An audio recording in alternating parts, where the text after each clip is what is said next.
You know, I love podcasting. I have since 2006, back when you had to use like a Dixie cup with string to make the thing work. And that's why I'm so excited that we recently moved Mysterious Goings On to Anchor FM to record our podcast. I gotta tell you, I don't regret it a bit. If you haven't heard about Anchor, it's the easiest way to make a podcast. Let me explain.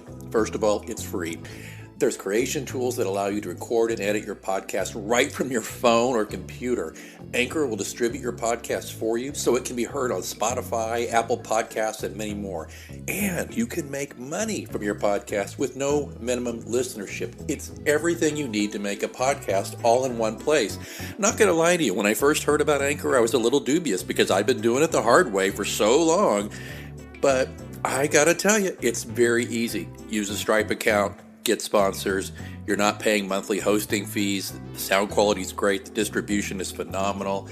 Friends, download the free Anchor app today if you want to start your own podcast, or go to anchor.fm to get started. Remember, you heard it here first on Mysterious Goings On.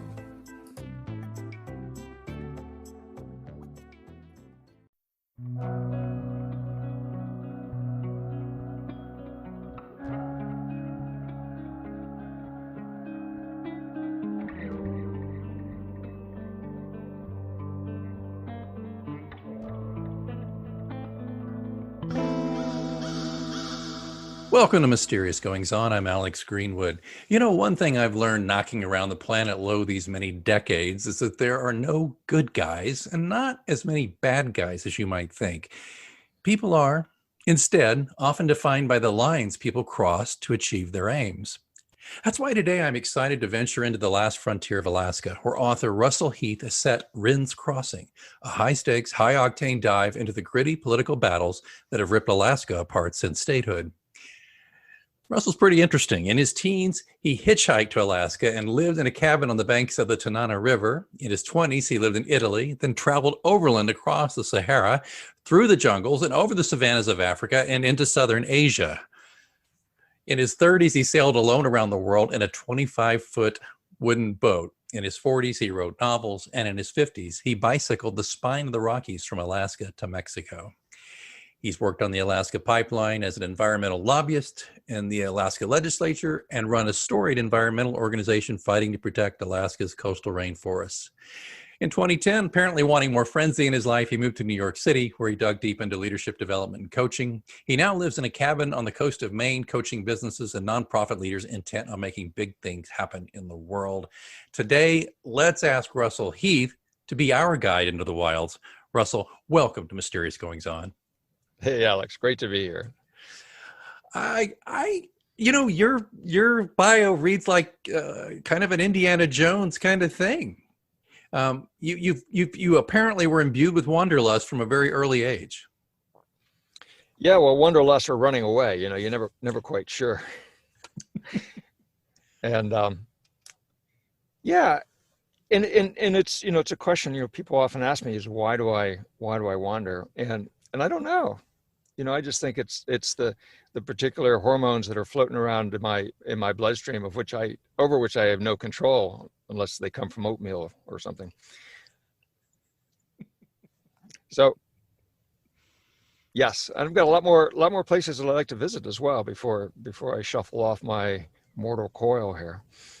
Well, let's talk a little bit about Alaska if we could settle in here, which is the setting for Rinn's Crossing. Was it your initial, sojourn into Alaska? Did that just kind of set itself into your mind, into your psyche, and and then since you spent so much time working there as well, was it just natural to set the novel there? Well, natural, I suppose. I mean, I didn't really have a choice.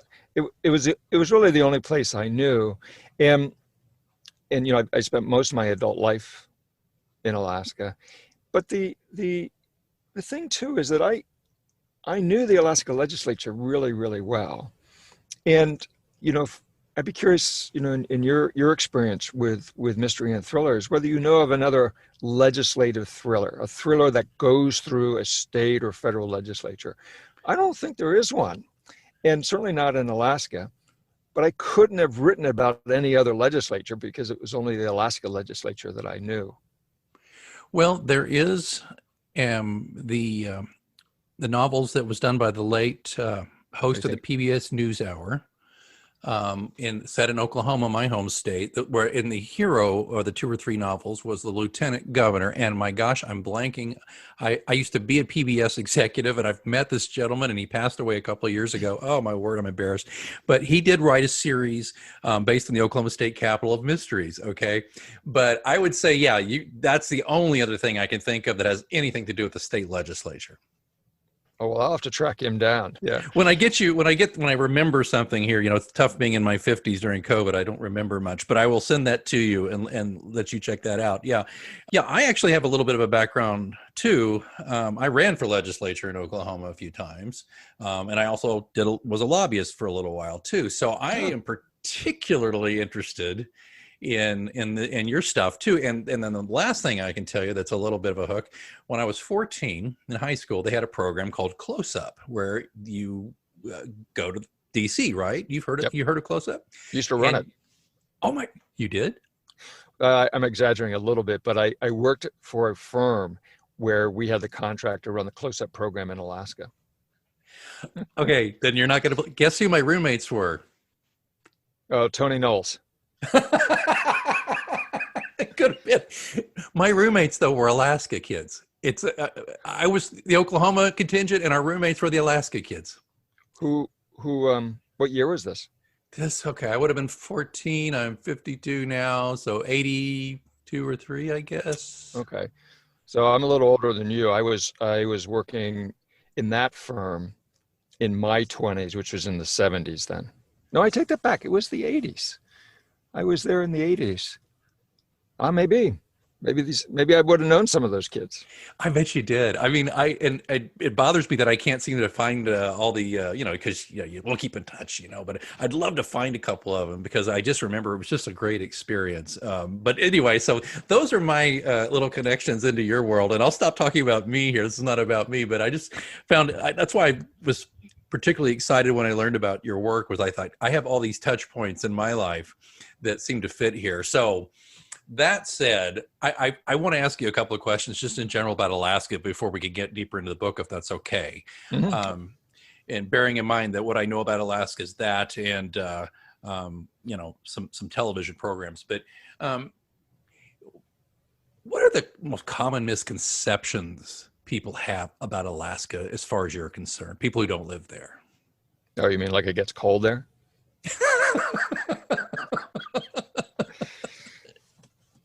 Well, that's a good question. I don't know what the common misconception would be. It does get cold there. Unfortunately, it's getting much warmer over the last, and it's much warmer in Alaska, percentage-wise, than it is in the rest of the country because the Arctic or the poles, the Arctic and the Antarctic, are warming more quickly than the temperate regions. And so much of our infrastructure is based on cold that it stops working when it gets warm. But that's a good question. I don't know what it would be. I would say two things. When I went up to Alaska, so I hitchhiked up there in 1974, and then we were really isolated. So like they would fly up the Walter Cronkite tapes from the CBS Evening News. So we would watch Walter Cronkite the day after. So our news was already 24 hours old by the time we saw the CBS Evening News. And now, of course, Alaska is just completely cooked in to the rest of the country and the internet, as is any other community in Alaska and the United States. It's not isolated in that way. In fact, most of the native villages have broadband going right into the villages. Fantastic. High quality broadband, yeah. Yeah. But what would I say? Well, there's sand dunes. I don't think most people realize that there's about 300 square miles of sand dunes, almost in the Arctic Circle. Had no idea. No idea. All righty, there's a misconception unveiled.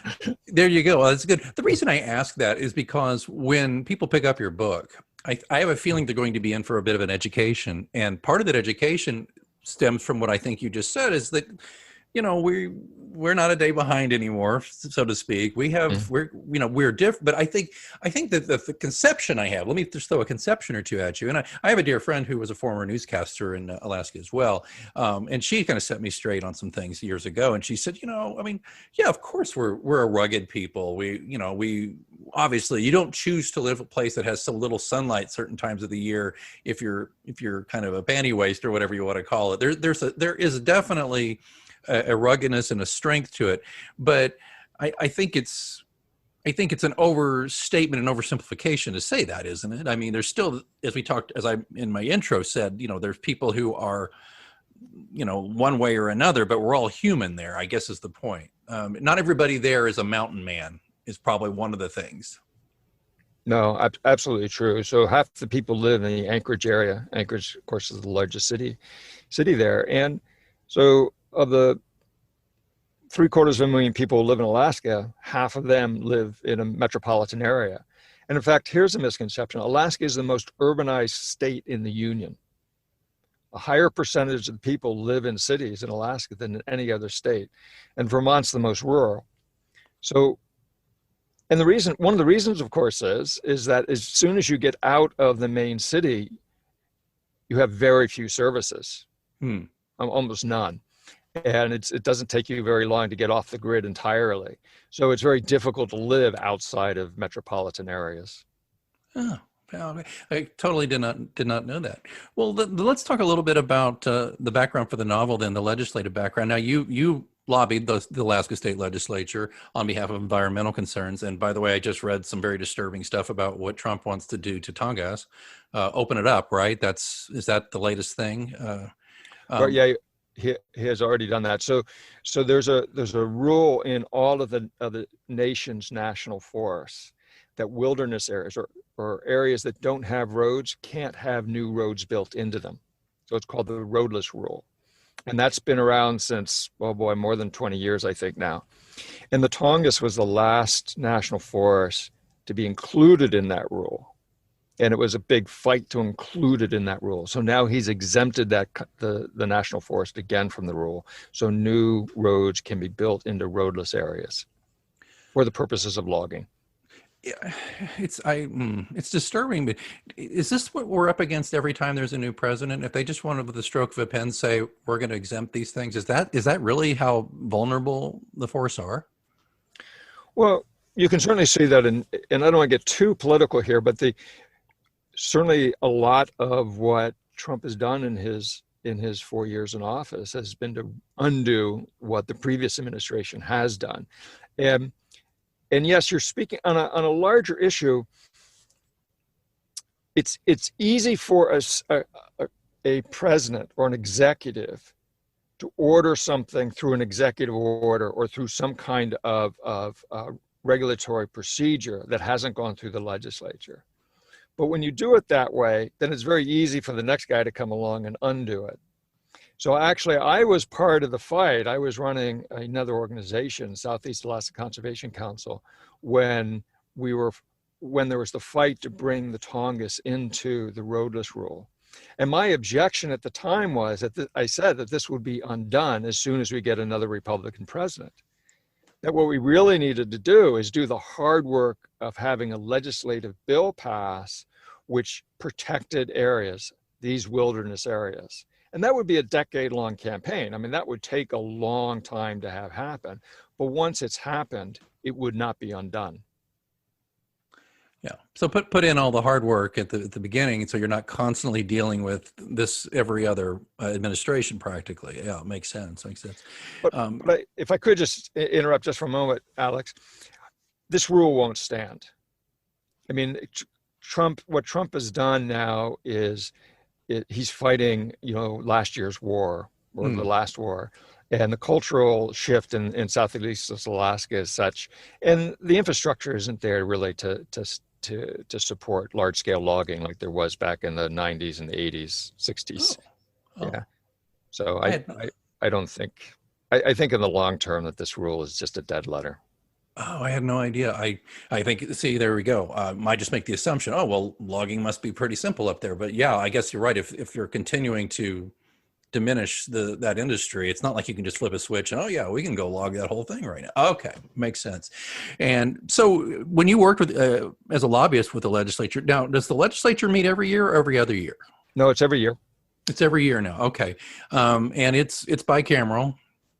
Yes. Okay, but have you found that did you find when you were lobbying the legislature was it pretty evenly split to your, if I can be simplistic about Alaskans who wanted to try to exploit the things that Alaska has, or did you find versus the folks who, no, we want to preserve? Was there pretty evenly split, or does it just depend? No, not at all. So Alaska is one of the states in the American Midwest, which are largely dependent on their natural resources. So unlike, say, the economies on the coast, which are much more service oriented, right? Alaska is, like Montana and Wyoming and Nevada, really, really dependent on their natural resources, and certainly oil more than anything. So because the economy is that way, that's the way that the political system is. And so an environmental approaches usually are an uphill battle. And as a lobbyist, most of what I could do was not passing good things, but trying to stop bad things. It's a lot easier in a democracy to stop things from happening than to make things happen. Very true. Okay. Well, I just wanted to kind of get a little background there as we go into Rinn's Crossing. If you don't mind, can you give us the blurb here? What's going on in this book? Okay, so there's a lot going on in this book. I wanted to make a really complex novel that would make you think, right? So the first thing that starts is and it was sparked by a fantasy that I had, a number of years ago when the logging in the Tongass was really quite horrific. And that is, I was thinking, well, why not just sneak into one of these logging camps and take out all their machinery? Right? These logging camps are 50, 60 miles away from the closest village. There's no security there. It'd be no problem at all to go in there and take out their machinery. Right? And not that it would do any good, because, the industrial onslaught is relentless, and all the machines would just be put back by the next week, but it would be really cathartic. And then I thought, wow, well, what happens if somebody else were accused of my crime? What would I do? And so that was a little bit of the genesis right there. So the opening scene is the main character, Rinn, sabotaging the logging, the equipment of a logging camp. All right. And then his ex-lover gets accused of the crime and of a murder that coincidentally happened on the same evening, the same night. So she's now has a murder charge against her. So Rinn needs to get her off the hook without getting himself on the hook. So that's where he needs to, that's his initial struggle. But then Kit, his ex-lover, right? There's a big legislative battle in the state legislature. So one of the things that has, riven Alaska is that promises were made to the native Alaskans way back when their land claims are settled in 1971. And that promise has never been fulfilled. Even till today, it has not been fulfilled. And that promise was to give the natives first crack at subsistence resources, at hunting, like moose and caribou, when there wasn't enough of the resource to go around. So it's called a subsistence preference. Okay, and you can see that's tremendously controversial within the state. So the legislative battle was to trade the subsistence amendment, which had to be an amendment to the Constitution, with 4 bills that the people that oppose a subsistence amendment wanted. So this is a classic legislative sausage, right?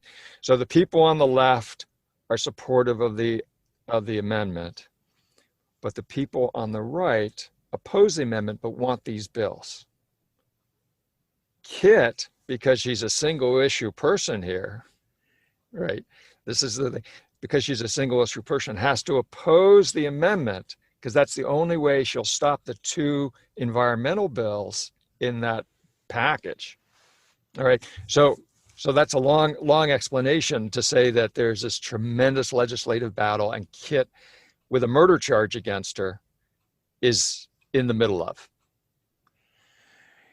Did you find it tricky when you wrote the book I mean, the ins and outs, the political intrigue, did you find it, though, that it got to a point where it might have been a little, all the ins and outs of how a legislative process works? Did you have to worry about that a little bit, or did you kind of glide over the top, or did you get in the nitty gritty? So everything that happens in this book could happen in real life. There's no floating over the top. And if your question is, did it get complex? Yes, it got complex. And that was a concern, because I was thinking of a police procedural where the police detective goes through all the procedure that he has to do or she has to do in that kind of genre, in a police Right. procedural. So in the same way, I went through a legislative procedural, right? But I had to do it, of course, so that one didn't lose the reader, and 2 didn't bore them. That was tricky. That took a bit of practice, a bit of work, I'll tell you. It is tricky. I mean, it really is tricky. That's one of the reasons I could never really, not one of many, that I couldn't get into Tom Clancy much, was there's just so much minutia, and I don't really need to know how a gun works. I just need to know somebody got shot. Right. But I'm also, by the same way, I think that I'm a firm believer, Russell, that readers do like to learn about people's jobs. Mm-hmm. I don't care if they're a plumber. I don't care. I have found in my own work that when people read about like a certain thing, and I've done some research, and I've kind of literally had one about a plumber, and people were like, I had no idea about that old joke about plumbers, paydays on Friday, and don't chew your fingernails, and all blah, blah, blah. This is the whole saying that plumbers have. Anyway, I'm blanking on all of it. But I think people enjoy learning about other people's work. And I think that there's a great deal of mystery about how the sausage is made in our own government. So. Well, certainly the reviewers haven't, both the Amazon reviews and the professional reviewers, no one has really said that they got lost in the legislative battle.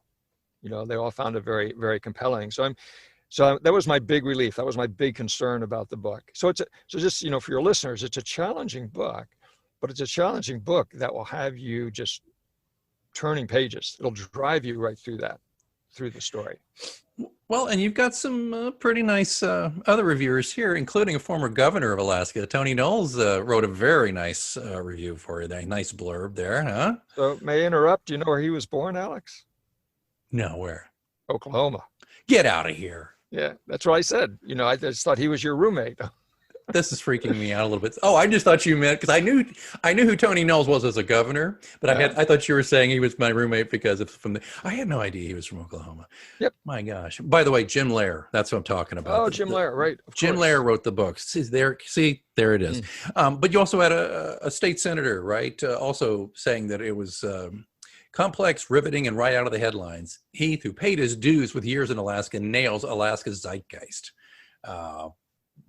So that's good. That's good to know. So what I'm hearing, of course, is that, you've got the intricacies of legislation and the ins and outs and all that, the intrigue there, but you're imbuing the book with all this good flavor that serves as the backdrop for the moral issue here. That Rinn's got to deal with, he did this thing, and do I leave my ex-lover hanging out to dry or not? Well, there are lots of moral issues. I was impressed by your lead-in, your introduction here, crossing the line, because one of the things I wanted to point out, or one of the things I really wanted to struggle with in the novel, is that, most of us in our day-to-day lives live really low-stake lives. We don't have much at stake. We live in a super safe, by historical standards, a super safe environment. We all know most of us know that we're going to have food on the table tonight. We know that our kids, when we send them off to school, COVID aside, right, they're going to come home in the evening, right? So it's really easy to follow the law and be ethical and moral when the stakes are low. But what do you do when the stakes start ramping up? What do you do when the stakes get higher? Now, at what point do you say, for the benefit of my family or my career or whatever, I step over the line? And so there are four characters in Rinn's Crossing. Three are friends and one's an antagonist, but all four of them step over the line, and all four of them betray each other because they're all headed in different directions in some way. So this is the real complexity of the novel is the moral decisions that they make and the fact that they make them at the expense of their friends. I came across this understanding about this. I grew up in a situation. Don't worry, I'm not going to psychoanalyze myself here, but I grew up in a situation where I had to learn as an adult that I have very black and white thinking, and people can draw their own conclusions of what kind of upbringing I had that I developed, where things are you're either good or you're bad. But I learned through therapy and things like that, and I'll never forget the therapist saying, Alex, you seem to labor under the misapprehension that there are good people and bad people. They're just people. He says, without being too cliche, life is shades of gray. Mm-hmm. And Russell, like you just said, I have a daughter, I have a wife, I have a home, I live a very comfortable life. And I agree with you totally. People say, oh, crime's so horrible in America. It's not, comparatively. Historically, we live in a utopia to a large degree.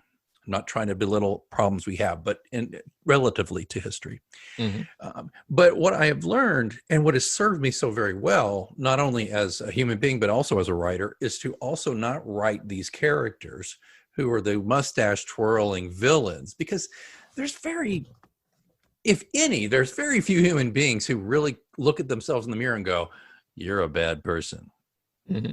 I just don't think that happens much. Is that kind of where we're getting here? Are we simpatico on that thought? Yes, totally. And in fact, I'd add to that, even those people who, from our point of view, are villains, I know in their heads, they think they're right, that they have a rationale that explains to them why what they're doing, whether it's raping or bank robbing or whatever, is right. And they usually see themselves as a victim, right? So that they justify their criminality through victimhood. And again, not trying to be political, but we're seeing a lot of grievance culture right now, and a lot of people professing victimhood, I think. And that's, I think it's important what you just said, to look at it through that prism, because a lot of these folks feel aggrieved about things, and people who disagree with them politically or socially are like, oh, come on. Here, I'll throw it back on what you said. We live relatively in the greatest circumstance humankind has ever lived in, and you have grievances about this stuff. But it's back to what you said, right? They're looking in the mirror and they're saying, this has been taken from me, this is endangering my way of life. Oh man, it's human behavior. It is quite a thing to explore. And I don't think there's anything unusual. I think this is part of who we are, but the tendency always is to look through a lens of victimhood. And there's a thing that, you can say legitimately, for instance, say African Americans can see themselves as victims in the society, or, a woman who's been beaten by her husband or raped on the street, you can say, yes, there's some victimhood there. But what's key is that if you don't start looking at what happens to you from a different point of view than victimhood, then the pain that you've experienced from that crime is going to be transmitted. So pain not transformed is pain transmitted. And that's the danger of looking at whatever's happened to you, whatever your circumstances in life, through a lens of victimhood. So I know we're getting a little away from Rinn's Crossing. I just need to say that I'm a life coach and I deal with this on like a daily basis. Well, and I knew that, and I kind of thought I'd get a little free advice from you on that one. But I will, just to move us back to the book, I'll just say this, though. I think you're 100% correct, and I think it was when I started realizing that I need to transition. I don't have to necessarily transform as a human, but I do need to transition away from the things that weren't good, and not view my life as the victim of something. So I think that's really important. Now let's talk a little bit about writing for a second here, because I can't. I'm watching the clock. I know I don't have you forever here, because I've got a question towards the end. I've got to ask you about your adventured life. I've got to. But let's talk about the writing aspect, though. Now this is not your first book. You've had a few books out, and some of them actually have garnered some really excellent critical praise, and believe Rinn's Crossing is doing as well. Do you enjoy the process of writing, or do you find it tedious? What, just the basic writer's question, how do you feel about writing itself? All right, can I tell you a story? Please. All right, so I wanted to be a writer, in the same way that I wanted to be president, or a rock star or a supermodel or whatever. And every time I got started, and I would get started before there were computers, I'd have this blank piece of paper in front of me, and by lunchtime I'd given up. There's no way that I knew how to move forward. And then it was back in the mid to late 90s. I was kayaking around this big island in southeast Alaska. It's called Baranof Island. It was a 3-week kayak trip to get around that island. And I was with a friend, and she read a mystery story by a local Alaskan author. And when she finished it, I said, "Was it any good?" And she said, "Oh yeah, it's really great." So I read it, and it was terrible. And it was beyond dreadful. It was appalling. And I said, "Irene, you told me this was great. This stinks." And she said, "Yeah, I know." I said, "Well, I didn't want to influence your opinion." I said, "Well, I want my opinion influenced. I spent hours of my life. I wasted hours of my life reading this dreck." And then right at that point, I said, "I can do better," which is the ultimate hubris, right? Of the guy who doesn't have a clue what he's getting into. And so it was at that point I was committed to writing a book. And, the problem was, well, I spent the next year with that blank piece of paper. So how do you get started? And because what I'd read was a mystery story, I said, okay, I'll write a mystery story. And I didn't know how to get started. And I mean, it was comical. And then I remembered a book I'd read recently by Jane Smiley called 1,000 Acres, right? And that won the Pulitzer Prize. But you're halfway through it and you realize it's a scene-by-scene ripoff of King Lear. I said, wait a minute, she should be hauled off to jail for plagiarism, but no, she gets a Pulitzer Prize. Well, I'll do that. I'll just find some playwright who's dead, is not going to come after me, if I steal his best stuff. So I'd start chewing around, what's a good play to steal. And I realized, well, the first mystery in Western canon is Oedipus Rex by Sophocles. And Sophocles has been dead for 2.5 millennium, so I'm probably pretty safe. And so my first book, Broken Angels, it wasn't a scene-by-scene ripoff, but it started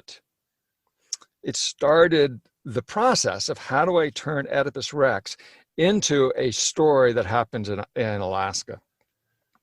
And I'm getting to your point here. And I was so convinced that I would give up on this story. It's like my 100th diet, right? Yet again, I want to lose another 5 pounds. And yet again, by the next day, I'm chowing down on the Twinkies. I was so timid, so tentative about getting started that I limited myself to just working a few hours a day, and then I had to quit. So I had a deadline when I had to quit. And that's what I did for the first, 3 or 4 months. I just write a couple hours a day and then I quit. And then I write a few more hours and then I quit. And it was about a year before I started realizing, hey, this is kind of fun. And it had taken over my mind. I'd be working on the plot and how do you develop this character? And then all of a sudden it was full day. It was all day. And I'd be exhausted by the end of it. So it was, I had to lead myself into this really, really slowly because I tried so many times in the past and failed so many times that I had no real hope that I would see the project through. Yeah. Yet, Broken Angels was a finalist for the best independently published mystery. It was. How did that do anything for you? when you got that? Oh, I was so pissed off. You know what the psychology of the silver medal winner is. There's been a lot of researches that the person who wins a silver medal in the Olympics, his or her life is ruined because they think if I just gone 0.001% faster, you would have gotten the gold. Whereas the bronze person is really happy because at least they were in the color, right? At least they were on the podium. So yeah, so you don't want to come in second ever. That's what I'm just joking. I was quite pleased. It was my first book after all. It was your first book? Yeah, I was going to say, no, but I've been there. I've had several of my books get honorable mention or, whatever. And after a while you're like, okay, yeah. So I understand that feeling that the one time when I actually won first prize on a short story, I dined out on that sucker. Well, wait, what day is it? I've been dining out on that for 12 years. I mean, it's just, I don't care. No, that's fantastic. I was just curious about that. Now, are you somebody who just through the course of your daily life, something hits you and you're like, that's the new book? Or are you more methodical about it than that? Do you think on it and think this is next? So good question. The first time it was Oedipus Rex that got me started. Right. And I knew how Oedipus ended. So I knew how my novel had to end. And I worked backwards from there. Rinn's Crossing, I knew how the novel ended. I wanted it to end right away, and I knew how I wanted to begin. How it began was sabotaging that logging camp on the one hand, and then I had this. I knew I had this really interesting material in the Alaskan State Legislature, so I had to meld it all together. So it's a year of thinking that to put that through. It's again. I'm really quite pleased with the novel because there are 5 different plot lines that go through it, and there are no loose ends. No one's yet said, well, what happened to Joe back here on, page 63? It's all really tightly plotted. But I'm working on a sequel to Broken Angels, the second one. And it took me a couple of years to figure out what it was so the main character is a woman, what it was that Chris Gabriel, who's Alaskan Native, is fighting for the second time. So in Oedipus, the Oedipus was a king of Thebes, and what he was fighting for was the truth. But I couldn't have her fight for truth again, she had to fight for something else. So it took a while to figure out what it was that she was fighting for. And once that happened, then I could write the book. It's that you took the next question right out of my mouth on that. I was curious about that. It's a question I've been asking all of my guests lately is, are you into, creating a series or sequels? Is that something you set out to? Nobody's told me they started out to start a series. Nobody's told me that.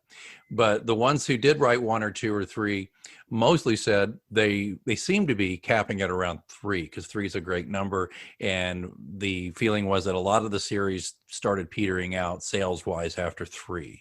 Do you put that much thought into going forward, or is it all about, look, I'm just going to tell a good story until I can't tell a good story anymore? Well, I'd like to say the latter, but I'm coming in on the. So as you as an author, we all know that unless we're Tom Clancy, the biggest struggle of being an author is marketing your book and selling it. Right? Yeah. It's infinitely more difficult than writing the damn thing, and there are far more authors out there than there are successful. There are far more authors with books out there than with bank accounts that that are hefty enough to pay the mortgage and put some beans on the table. And what I've discovered in my investigation of marketing is that there's a whole subset, and you may have run into this in talking with other authors, but there's a whole I don't want to call it subculture of authors that have learned how to use Amazon specifically to sell their books, and sell their books in such a way that they make a good living, that they in a way that they could not if they went with a traditional route. Yeah. In fact, the traditional route is so difficult. My cousin used to be head of Picador, an imprint for Macmillan, and he said, "Russell, there are only like 100 people in the country who are making money, supporting themselves on their fiction. I think he was exaggerating, but not, if you take out Stephen King, there are not many left, right?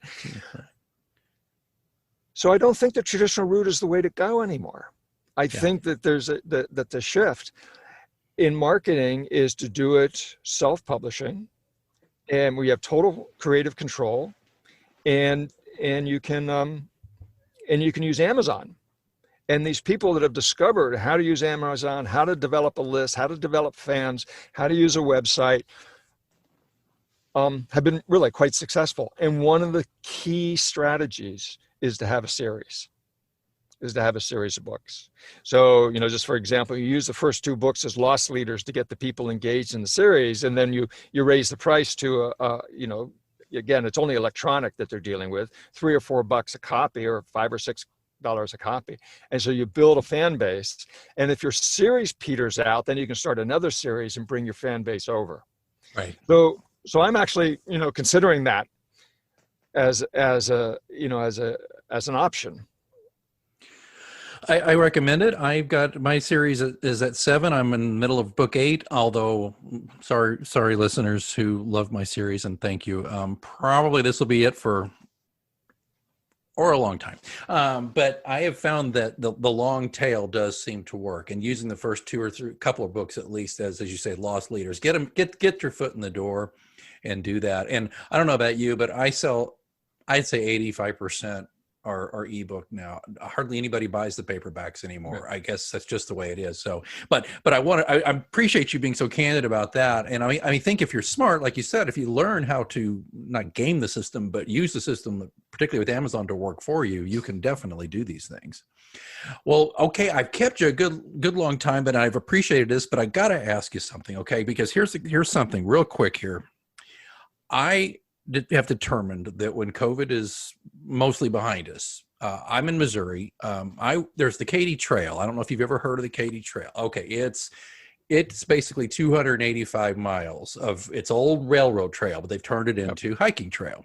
Okay, all right. I want to, on my own, I wanted to walk the whole thing. I probably will not, but I have carved out a chunk of it that will take me about a week to do, front and back, by myself.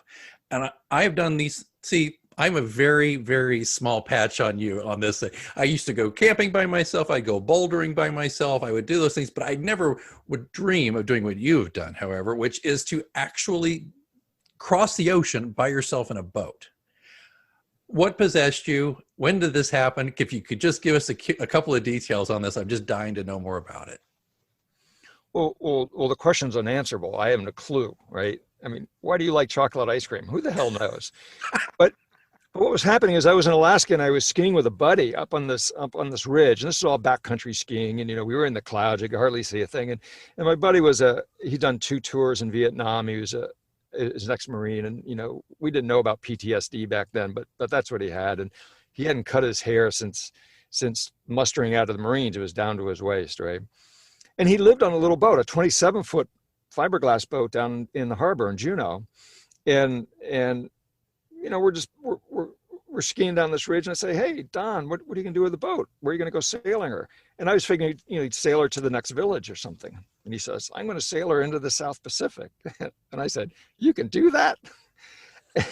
I had no idea, right? He said, "Sure, no problem." So I said, "Well, let's get off this ridge." So I got off this ridge really quick, and I went down to the library, and I found the sailing section of the library. I had never in my life been in the sailing section of the library, right? And I get this fat old book by a man named Eric Hiscock. He and his wife Susan had sailed around the world in the 50s, back when it was really exciting. And I read that book like a thriller. I did not sleep. I mean, it was like 600 pages of really dense of all this, 1950s technology, which wouldn't do you a damn bit of good today. And I was hooked. At that point, there was no choice. I had no choice. It was like God leaned out of the clouds and hit me on the side of the head with a 2x4 and said, "You're going sailing, boy. Don't turn back." Yeah. And, I'd been on a sailboat before, but the highest position I'd ever gotten to was just keep out of the way. Yeah. You Yeah. know, I didn't have a faintest idea what I was doing. How big a boat was it? 25 foot 25 foot wooden boat. Yeah. wooden boat, sails. I Yeah. assume maybe a trolling motor if you needed it. Is that it? No, it didn't have a motor, but I put an outboard on the back so I could dink around in harbors and things. But Yeah, right. Okay, right. And how long were you out? 4 years, 4 years. 37,000 miles. Now, have you written extensively about that in a book or anything, telling that whole tale? And if you have, forgive me if I missed that. But No, I haven't. That's actually the next project. I figured it is about time to write that. But I'll tell you, I gave a talk to the Explorers Club in New York City. I watched a portion of it. Oh, you did? It didn't keep you, huh? Well, I got cut off when it was time for the interview. I was like, oh, shoot, I should have watched this earlier. I got to the puking. You got to the puking. So so you got to the second day on the boat. Well, if you would just put that link in your show notes for your crew. So I did give a talk to the Explorers Club about the trip, right? And it's, if I ever get to finishing writing a book about it, that's the introduction. That's the trailer to the book. Oh man, that is fantastic, Russell. I have scratched the surface of things I'd love to talk to you about. What I love, folks, when I do these interviews is, and if you listen to the show, you'll see this happens fairly often, but is to meet a writer who is not so consumed just with their book, but with life and talking about life and going around and talking about the aspects of life that lead to good fiction and good reading and good adventures. And sir, I doff my cap to you. I am so impressed. I've got another couple of books to add to my stack on my bedside table now. And when that book comes out about your exploits on the high seas, please consider coming back and talking to us, would you? Oh, you take a sailor as opposed to a mystery writer? Absolutely, I would. Are you kidding me? This is fantastic. No, I've always wanted to do the same thing, but I don't have the guts to go out by myself, and I've got a 12-year-old daughter who would not allow it. But I'll tell you this. If we want to learn more about Russell Heath, we just need to go to russellheathauthor.com. And it's a very comprehensive site. We've got everything you need to know. We have links to buy your books, and I will include that. Plus, I will include that YouTube in the show notes.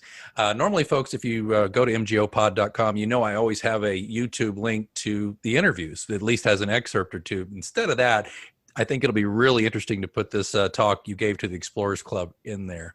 So again, Rinn's Crossing. Where would you want them to go? To Amazon, right? That's the place you want them to go, right? Or does it matter? Anywhere they can buy the book. Yeah, Amazon, their local bookstore. All right, fantastic. Well, thank you so very much for taking time to join us here on Mysterious Goings On. Hey, thank you, Alex. It's been a lot of fun. All right, folks. It has been a lot of fun for me, too. Don't forget, check the show notes at mgopod.com. We got a lot more coming your way before 2020 hopefully sloughs away into the night, and we'll just enjoy it by reading great works by people like Russell Heath. Okay, until next time, keep reading.